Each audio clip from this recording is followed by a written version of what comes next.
Kenney was a man who grew more remarkable each year in his 99 years of life. For those of you who ever tried to hug him, you knew that he was not a man who easily shared his affection or emotions with you. But if you stood back a little bit and gave him some space, you could see by the twinkle in his eye that he was a kind and a caring man. These family gatherings were really important to him, so I want to thank you all for coming today. The things that he loved most in life were his family and swimming. So this is a perfect opportunity for him to enjoy his time with us because of family and swimming. But the thing that he really cherished most in life, above all else, was his faith, was attending Mass. So to be able to do that, to be with you all and to share and celebrate the Mass was very important to him. He was a man of unshakable faith. Dad was born in Indianapolis, Indiana, nearly 100 years ago, on August 29th, 1913. And he didn't stay too long in Indianapolis. He moved, I think, to Pittsburgh after that, and maybe a couple of other cities. But he spent most of his life in Massachusetts. And that time in Massachusetts, he went to Weston High School, where he graduated, and then he went on to the New England Aircraft Institute, where he learned to be a mechanic, working on aircraft engines, on propeller engines, which served him well because later on in World War II, he was a mechanic on propeller aircraft at that time as well. What really cemented his stay in Massachusetts was when he met a beautiful redhead from Brighton, Massachusetts, our mother, Alice Dobbin.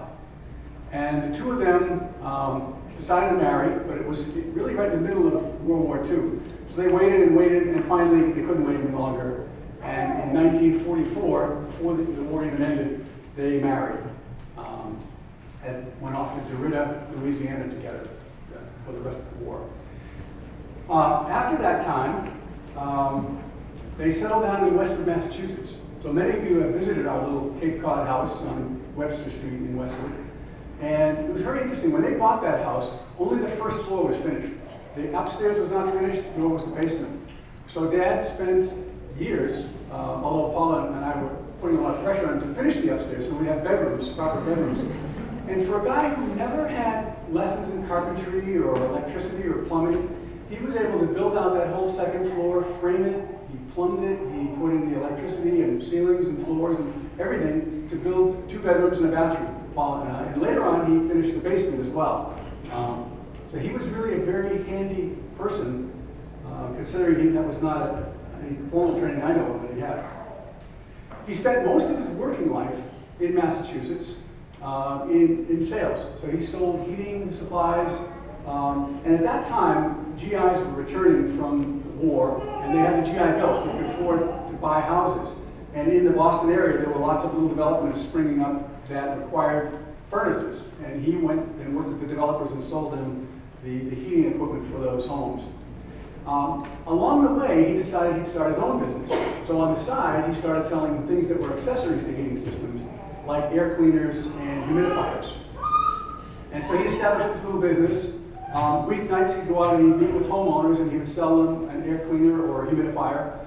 And then on Saturdays, he would take me along. Actually, Saturday morning we'd start, we'd go to Mass, we'd have breakfast, and then I'd go help him install an air cleaner or a humidifier. And then later on, Dave took over that role, and he helped him. And ultimately, Dave acquired Bel Air from Dad. When he got to the end of his working life as an employee, he retired but kept the Bel Air business going. And he eventually got Dave involved in it. Dave converted it into an online business where today you could visit electronicaircleaners.com or belair.com, and you could purchase an air cleaner. And I think he accepts MasterCard and Visa. I'm sure to surf on over there after the Mass. So that was his legacy, was what he did in his working life. And he worked probably until he went to California. So it almost into his 90s. He was helping Dave, he was answering customer service calls on the phone. So Mom and Dad lived in Westwood for Dad lived there for over 50 years.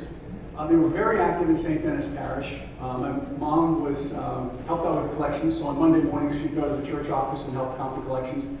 And Dad became a lector And if those of you who are old enough to remember Vatican II and the reforms in the church, there was a time when the Mass was in Latin, and there was really no role for lay people because they had to speak Latin to be able to, they had to know Latin to be able to participate in Mass. But then they changed and allowed a role for lay people. And Dad couldn't wait for that. He was one of the first people in the class to become a lector. He began to do it, and he did it well into his 80s. On Sundays, he would be, Saturday afternoons, he would be doing the readings as a lector. And he was so dedicated to going to Mass and participating in Mass. Some people would say that he probably should have really been an ordained priest. But of course, Paula and Dave and I disagree with that. And our mother Alice would disagree as well. So after Mom passed away in 1987, this is when Dad's life got interesting. Because here's a guy that spent most of his time in Westwood, probably watching TV, walking the dogs, helping Dave out with service calls. But when Mom passed away, he suddenly got an urge to travel. And he found a travel partner in Uncle Phil, his brother, who had lost dear Barbara not too long before. So the two of them traveled a lot. They did a lot of cruises together. Notably, they cruised the coast of Alaska on the inland waterway. And then he began to travel even more. So he's an inspiration. Those of you who haven't traveled enough in your life or you think it's too late, it's not. Because here's a guy who in his 70s really started to pick up momentum. He traveled with Bill. You guys went to Brazil together, I think to see Los Angeles family. Did another trip to the Southwest. He traveled with Paula and Rusty to Australia. He traveled with Dave a lot to take the dogs and go down to Florida. And so he was always looking for a place to go. Now, I think I figured out why. It's taken me a long time, but I believe that he was always looking for either a pond or a beach or a pool he hadn't been to yet, because he loved to swim so much. If there was a place like that, he would definitely want to be there. He was always ready for the next adventure. So he stayed in Webster Street long after Mom passed away, but suddenly, probably 10 years ago, he and I took a trip out to visit Paula.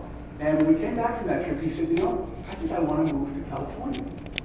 And I was stunned. I didn't really believe that was going to happen. But he asked Paula to look to see if she could find an apartment for him, which she did. She called him up and said, I've got one apartment, I'll look for some others. And she said, I'll get you a plane ticket, you can come out and take a look at it. And he said, no, I don't need a plane ticket. Just sign the lease. And he signed a power of attorney, sent her a deposit check. And when he moved to California, he never looked back. And it was really a great thing for him to do because the climate allowed him much more freedom to travel around and live a more active life. So he didn't miss any of the snow shoveling that came along with living at Webster Street. He really loved his brothers. I think he felt that was a special 6 guys in that family. And he never missed an opportunity to get together. He loved the Kenney family. He was always interested in what all of you were doing.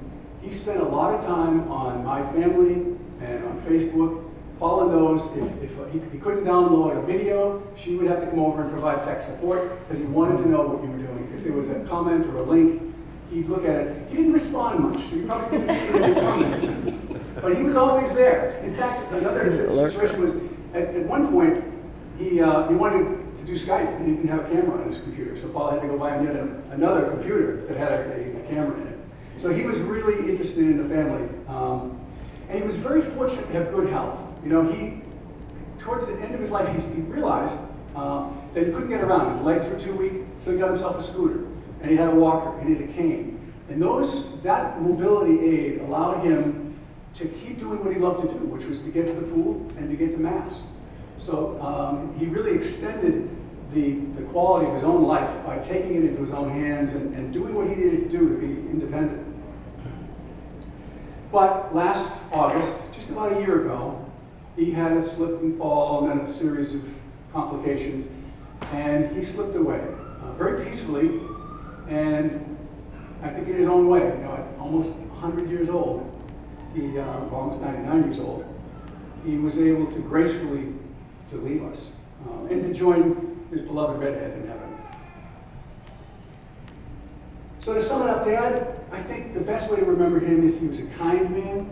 He was remember him for that you didn't think he was really listening sometimes. And then you make a very witty remark, and you realize you got it, and maybe you haven't. And the joke is on you. And the other thing I remember most about him is I'm still learning from him. Even though he's been gone almost a year, things will happen in my life, and I'll say, oh, now I get it, now I understand. Because it was from his example, particularly of living his life as he grew older and maintaining his independence, that he was able to do the things that he wanted to do and age gracefully. And so I really think about that example that he set for me almost on a daily basis. So I miss him especially today. I think we miss him this past week because this was the place where somebody would always be helping him to get down to the water and go for a swim. But I know that his spirit is near us because the things he loved most, you all, his family, and being near the beach, and being in church at Mass, those were the things that really drew him near. And so I know he's probably close enough to hear me because I want to say one last thing to him, and that is that I love you, Dad, and I miss you, and I thank you.